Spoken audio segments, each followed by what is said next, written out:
Hola, ¿qué tal? Bienvenidas y bienvenidos a un programa más de Era Verde. Hoy nos encontramos de nuevo desde el Museo Nacional y hoy vamos a conversar sobre la problemática que está afectando al río Naranjo y a la población cercana a esta cuenca, es decir, que estamos analizando otra lucha por los ríos del Pacífico de Costa Rica. En esta ocasión la problemática incluye a varios actores, como empresas transnacionales, concesiones para la extracción de materiales, así como un proyecto hidroeléctrico que afectan y afectarán tanto a las personas como a los ecosistemas de la zona. Para comentarnos más sobre este tema contamos con la participación de Marcos Adamson, quien es investigador y catedrático de la Escuela de Economía de la Universidad de Costa Rica y que ha estado involucrado en proyectos en el Parque Nacional Manuel Antonio. ¿Qué tal, Marcos? Hola Génesis, muchas gracias por la invitación. Es un gusto estar acá con ustedes en el programa Era Verde y en particular comentando un tema tan relevante como es el uso de nuestros ríos, la comunidad asociada a estos ríos, los ecosistemas y las actividades productivas que los usan y cómo estamos manejándolos y cómo los proyectamos a futuro. Exactamente, un tema muy importante. Gracias por acompañarnos. Y también nos acompaña José Matei, presidente de la Junta Directiva del Parque Recreativo Nacional Playas de Manuel Antonio. José, ¿cómo está? Muy buenos días, estoy muy bien, muy contento de estar aquí en este programa tan importante, Era Verde, para enfocar temas que no es solamente sobre el río Naranjo, sino es un tema realmente que está afectando los diferentes, la totalidad prácticamente de los ríos de este país. Muchísimas gracias a ambos de verdad por acompañarnos y compartirnos mucha información relevante sobre este tema. Y tal vez para comenzar la conversación y hablar sobre el río Naranjo, es necesario que nos ubiquemos porque probablemente allá en las casas que nos están observando no conocen sobre cuál es este río, dónde está ubicado, por qué es importante. Entonces tal vez, José, hablemos un poco sobre cuál es la importancia de este río para la comunidad de Quepos y sobre las características que tiene, como para ubicarnos sobre de cuál río estamos hablando. Ok, el río Naranjo está dentro de la jurisdicción política administrativa de 3 cantones, Dota, Tarrazú y Aguirre. Esta zona es muy particular porque la parte alta se dedica al cultivo del café principalmente y hortalizas y ciertos frutales, y la parte baja tenemos el cultivo de palma africana como cultivo dominante, además del arroz, y a lo largo de la cuenca está la ganadería extensiva como una actividad fuerte. La cuenca es muy interesante porque si bien llueve, tiene partes muy lluviosas, como es el caso del río Naranjo, del río cerca del río Naranjo, el Brujo, donde caen 8.000 milímetros por año, o sea, es una cantidad muy fuerte de agua. Y gracias a esta particularidad y a que los suelos son muy abruptos, aquí se conserva una reserva biológica muy importante a nivel mundial. El 1% de la biodiversidad mundial está en la Reserva Biológica Los Santos y las áreas silvestres protegidas aledañas. Y esto realmente es un tesoro que tenemos que valorar en todo lo que vale. Además, en la parte baja, en la cantidad de agua que llega, se usa para diferentes usos. El uso de consumo humano, a través de un acuífero que se llama el acuífero Naranjito, y que precisamente es uno de los temas que hay que ahondar en cuanto al manejo general del río. Y la presencia de áreas protegidas como es la Reserva de Los Santos, que ya cité, Reserva Protegida Cerro Nara, y el Parque Nacional Manuel Antonio, donde desemboca este río. Bueno, y tal vez hablando un poquito más sobre el contexto y sobre la riqueza que tiene este río y esta zona, tal vez Marcos, si nos comenta, ¿ha existido un manejo equilibrado entre los intereses económicos de las empresas y las instituciones del Estado y la cuenca del río Naranjo? Es decir, ¿cuáles son las intervenciones que se están desarrollando o se están planeando para este ecosistema y qué impactos podrían tener? Bueno, como bien apuntaba el ingeniero Matei, la cuenca tiene varios actores que están utilizando. Esos actores privados y, como bien menciona Génesis, institucionales. Actores privados, nacionales, extranjeros, institucionales, fundamentalmente nacionales. No hay que estar directamente en el río para influenciar el río. Ese es un elemento muy importante que tenemos que tener en cuenta. Los que hemos vivido cerca en el campo, hemos tenido la fortuna de saber que si aguas arriba me pongo a hacer demasiadas eras, probablemente en épocas lluviosas se me laven y eso se va para el río, ¿verdad? Entonces, como bien explicaba Matei, muchos de los agentes privados de la parte alta de la cuenca, cercanías de Los Santos, Dota, con cultivos permanentes, tenemos muy buen café en Dota, de los mejores del mundo, pero también si no cuidamos los suelos, todos esos arrastres, lo mismo pasó con la ganadería en Los Santos, todos esos arrastres tenemos una gran cantidad de suelos con cárcavas gigantescas, se nos están viniendo partes literales de montaña y todo esto está alterando la dinámica del río. Todo esto va aguas abajo. Eso que va aguas abajo no solo nos está llenando el cauce en los ríos abajo, generando inundaciones, todos sabemos las inundaciones recurrentes en el Parrita, se nos está llenando todos esos materiales y nos generan inundaciones que nos afectan a la parte baja de la cuenca, pero también nos está afectando el ecosistema del Parque Nacional Manuel Antonio. Uno ve la coloración de las arenas, la coloración de las piedras y algunos biólogos dicen que ya están viendo esos efectos importantes. Agentes individuales, pero mencionados Génesis, privados e instituciones. Privados sacando cantidades impresionantes de materiales de un río, como el río Naranjo y otros, que cuando usted pasa por la carretera, uno cuando ve esas montañas de materiales, porque son literalmente montañas de materiales, con un valor económico muy relevante cuando es transformado alcantarillas, cuando es transformado en concreto, que está sacando ese activo, es como estar extrayendo riqueza, ¿verdad? Si hay un estudio que nos permita estar tranquilos de que ese río no va a generar, ¿verdad?, una retroerosión que nos va a alterar hasta atrás y que nos va a traer más materiales, ¿verdad?, que se van a perder. ¿Cuál es el uso racional? ¿Quién está haciendo esos estudios? Permitiendo, ¿cuáles son los volúmenes? ¿Verdad? Y la otra pregunta muy importante que hay aquí, la institucional. El país tiene instituciones fundamentales, no hay duda de eso, que nos han dado electricidad, que nos han provisto de agua, que nos han provisto de desarrollo social, sin duda. Y es importante que estas provisiones estén. Hay que encontrar un balance entre lo que extraemos, los caudales que se utilizan y el ecosistema, pero también hay que tener en cuenta que nosotros hemos decidido como país utilizar una buena cantidad de nuestros recursos para la conservación, para generar turismo. Exacto, y también la importancia de proteger estas fuentes.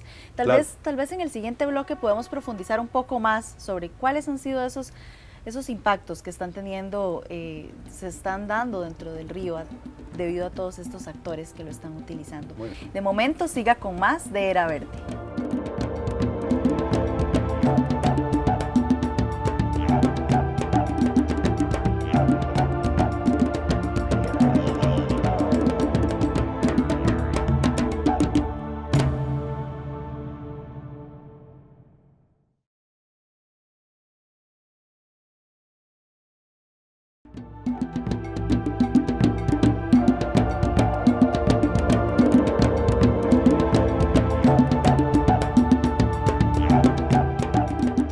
Estamos de vuelta acá en Era Verde y nos encontramos desde el Museo Nacional conversando sobre los conflictos que se están dando debido a la sobreexplotación del río Naranjo en Quepos.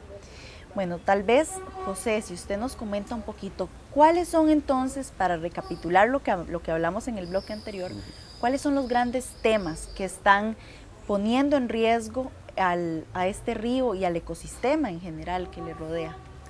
Bueno, ahí los recursos están interrelacionados, entonces no podemos apartarlos. En primer lugar, y en la parte alta, como ya lo señalamos, hay un conflicto de uso de suelo, manifiesto en cárcavas que son realmente impresionantes y que significan una erosión muy fuerte, un arrastre muy fuerte de sedimentos. En la parte, en el punto de inflexión del río, se presentó una extracción de materiales gruesos.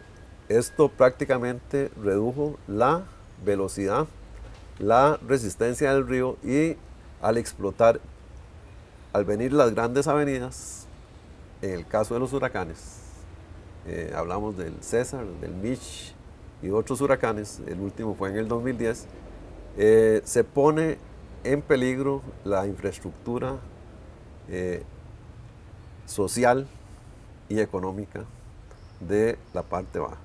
En especial, tenemos la experiencia del Hospital de Quepos, que en el año 2000 estuvo en alerta roja debido a que el río tomó un antiguo cauce amenazando este hospital y otros poblados, puentes, etc.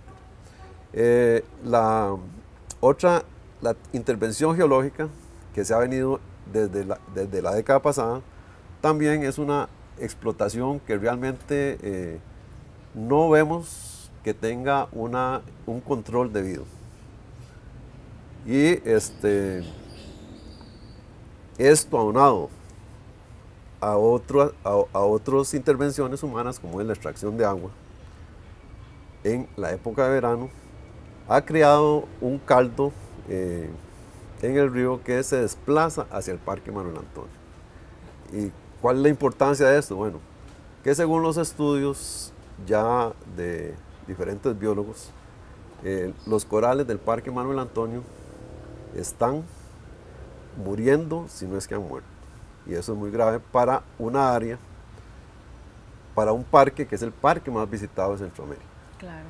Y también sobre el cual está creada toda una imagen a nivel nacional y soporta una actividad económica que es la principal, no solamente en la zona de Quepos y del Pacífico Central, sino también del país. Entonces, aquí vemos, resumiendo, hay intervenciones en extracción de agua, intervenciones en la extracción de materiales, el conflicto de uso de suelo. Ahora viene este proyecto que se llama Los Llanos, donde tiene la cuenca tiene que verse en forma integral. Y para colmo de males, tenemos el acuífero de Naranjito, que según estudios de geología de la UCR, hay que tomar medidas para que este acuífero no se contamine y no tenga deterioro alguno.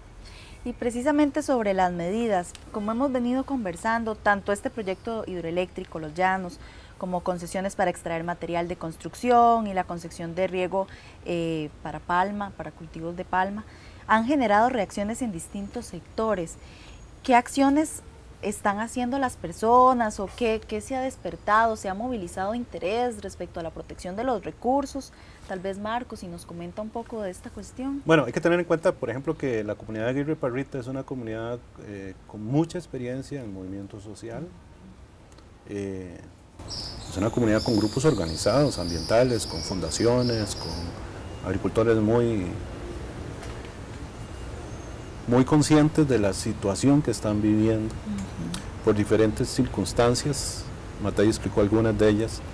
De manera que en el pasado, por ejemplo, cuando no estaban de acuerdo con cómo se venía manejando el parque, pues con un grupo organizado de ellos, con la participación de Matei, promovimos el desarrollo de un fideicomiso para el parque.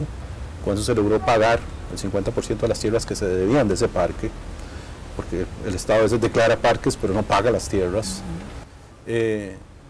Y en ese momento lo traigo a colación porque en ese momento la comunidad hizo una marcha y hasta con hogueras, con antorchas casi literalmente.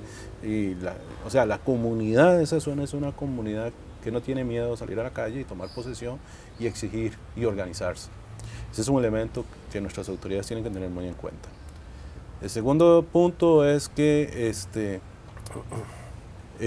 a lo largo de la cuenca hay una serie de actividades productivas de desarrollo rural y de agricultura y en la parte baja de la cuenca, todo el turismo que depende del parque, que están asociadas íntimamente, como hemos mencionado, con este cauce del río. Entonces, instituciones como el ICE, que tienen la obligación de proveer energía eléctrica y de proveerla de manera continua, tienen que tener mucho cuidado cómo manejan sus proyectos.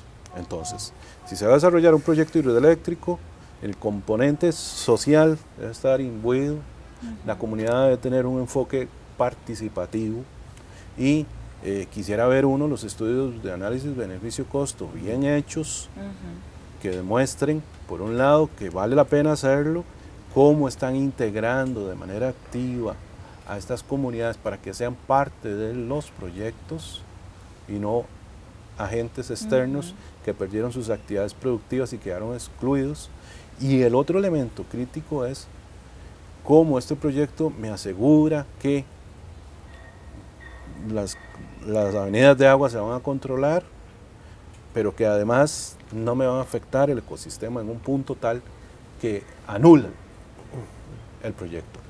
Claro. Y estos puntos hay que traerlos a la mesa, la comunidad tiene que verlo, las organizaciones tienen que ser creíbles, transparentes, muy discutidos, y yo creo que ahí hay un gran desafío, no solo para la institucionalidad nacional, sino también para el sector turístico, la población, los habitantes, y las instituciones se sienten y comencemos a manejar esto. Y esto es lo que uno echa de menos. Algo tan crítico que se ha venido discutiendo durante mucho tiempo y donde todavía uno siente que la discusión no se está dando en un plano igualitario, en donde todos nos podamos sentar y digamos, bueno, señores, tenemos estos desafíos, ¿qué podemos hacer? Ahí, como preguntaba Génesis, yo creo que hay que poner los puntos sobre las IES, y los actores tienen que comenzar a actuar. Exactamente, sí, que es una situación que también a nivel nacional tiene que darse en este tipo de conflictos. Tal vez aquí vamos a hacer una pequeña pausa, pero vamos a seguir con esta misma discusión en el tercer bloque. De momento, siga con más de Era Verde.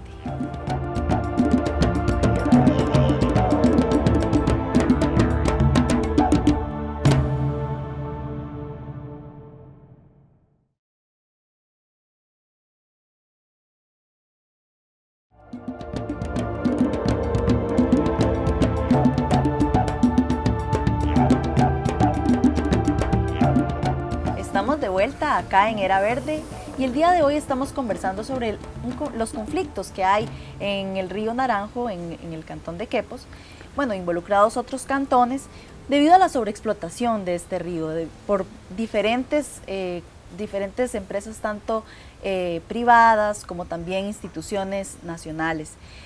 Estuvimos hablando un poco sobre cuáles eran esos grandes temas, ¿verdad? Esos grandes conflictos y situaciones que generan inquietudes respecto a qué tanto impacto va a tener sobre el ambiente, qué tanto impacto también no solo en el río, sino en los ecosistemas aledaños. Me parece importante que hagamos referencia a una cuestión en particular, y es que como parte del protocolo de gestión del proyecto hidroeléctrico Los Llanos, al cual nos referimos también en el bloque anterior, el ICE convocó a 2 reuniones en las comunidades de Villanueva y de Quepos a inicios de este año, de este 2015. José, ¿qué se habló en estas reuniones? Y tal vez un poco seguir conversando sobre la forma en la que las comunidades se han ido vinculando a estos temas y se han ido informando. Ok, específicamente con el proyecto de Los Llanos, en las convocatorias que estuve yo, lo que explicaron los funcionarios del ICE es la matriz energética, el porqué, la necesidad del proyecto, y una serie de información complementaria. Ya, por ejemplo, el proyecto de Los Llanos había tenido en el 96 un estudio y ahora el ICE lo cambia de hacer el túnel entre Los Llanos y el río Tocoré y tirando el agua al Paquita a hacer el túnel a través de la terraza del terciario de Villanueva y reincorporando el agua al río Naranjo. La comunidad o las comunidades ven algo delicado en cuanto a los cauces mínimos que se dan en los meses como enero, febrero, marzo y abril inclusive, donde la cantidad de agua que baja del río son caudales de 4 metros, 6 metros cúbicos por segundo, y donde abajo se le está sacando agua al río, y donde más abajo tenemos el problema que ya mencionamos de las extracciones. Extracciones que a su vez hay que sumarle dos solicitudes más de extracción de materiales del río. Entonces la gente ha venido a estas exposiciones del ICE, lo que ve es que le llegan a informar, pero es una legitimar procesos, porque no hay una capacidad de decirles, a nosotros no nos interesa el proyecto, o no nos gusta, o discutir más a fondo el proyecto, como son sus efectos sobre las actividades que ya existen, sobre la disponibilidad del agua, etcétera, etcétera. En este sentido, no solamente la comunidad, sino el CORAC, el Consejo Regional Ambiental, ha sido muy estudioso de estos problemas, y ya en el río Parrita se manifestó. Se manifestó en la solicitud de aguas de prácticamente todas las fuentes que existen entre Parrita y Quepos. Tiene en su agenda, de hecho, esta parte de los ríos como uno de los temas que hay que resolver. También ha tratado de buscar el diálogo, ¿verdad?, con las autoridades, porque también a veces tenemos que comprender que las altas autoridades apenas están a un año de estar regresando y no conocen toda la situación. Entonces, bueno, también un tema importante de la comunidad es informar de lo que está pasando en esos ríos, y somos totalmente, compartimos más bien aquella frase que dice: dejemos los ríos en paz. Sí, dejemos los ríos en paz, porque no es que no los vamos a manejar sus recursos, pero que sean sostenibles. Exactamente. Y después, otro asunto de fondo es que en esto del manejo de los ríos, uno se come en la piña y a otros les duele la panza, sencillamente. Exactamente. Quiero retomar este punto que menciona Matei. Uno entiende, digamos, que los funcionarios del ICE lleguen y dicen: miren, en el país necesitamos tanta energía, y para el 2030 necesitamos más energía eléctrica, y el petróleo está muy caro, y seguimos teniendo una factura petrolera, y todo el mundo quiere que seamos un país limpio. Pero bueno, hay que tener en cuenta que Costa Rica no es por mucho un país problemático en el cambio climático, y que sí es un país que tiene fuentes energéticas. Pero si vamos a desarrollar al país con energía con base en la zona de Naranjo y toda esta cuenca, esperamos que el resto del país invierta en esta zona para revertirle algo. Tener muy presente que en la zona hay grupos, y algunos grupos están muy en contra, y otros podrían estar medianamente razonados, y otros a favor, pero hay que balancear intereses, tanto de los que están medianamente a favor como de los que están totalmente en contra, porque no pueden quedar excluidos. Y tercero, los empresarios privados no pueden estar ausentes de las responsabilidades. Hay que saber quién está haciendo extracción de qué, si tiene permiso, por cuánto, quién da ese permiso, y a veces, como dice por ahí alguien, donde hay permiso hay chorizo. Hay que saber que esta vez no lo hay, para estar todos convencidos. Y yo sí creo que nuestra institucionalidad tiene gente de muy buen nivel, que la tenemos que poner a trabajar en la mesa y a dialogar. Si ha habido un momento crítico en esa zona, es este minuto. Y si los actores de la zona en el pasado han mostrado que tienen capacidad, este es el momento para que pidan estar en la mesa y poner sus posiciones, porque más después va a ser tarde, como dicen nuestros abuelitos. Ahora es cuando. Exactamente, sí, es importantísimo destacar esta el valor de que la gente participe en estos procesos, que se informe, pero que también tenga derecho a exponer lo que piensa, a exponer sus opiniones. Bueno, y así vamos llegando al cierre del programa. Muchísimas gracias a ambos por habernos acompañado, por aclararnos muchas dudas y hacernos ver esta problemática que además responde a una crisis en el país en general por el tema del agua, porque hay muchas comunidades que están defendiendo sus recursos y defendiendo el agua para consumo humano y defendiendo sus ecosistemas. Entonces es una cuestión muy importante. Gracias a ambos, de verdad. Gracias por invitarnos, un placer. Gracias a ustedes. Y un saludo a todos los televidentes de Era Verde y que los sigan viendo, porque estos temas son muy importantes. Muchísimas gracias. Y bueno, muchísimas gracias a ustedes que nos acompañaron allá en sus casas. Les dejamos con más de la programación de Canal UCR, donde hacemos televisión con sentido.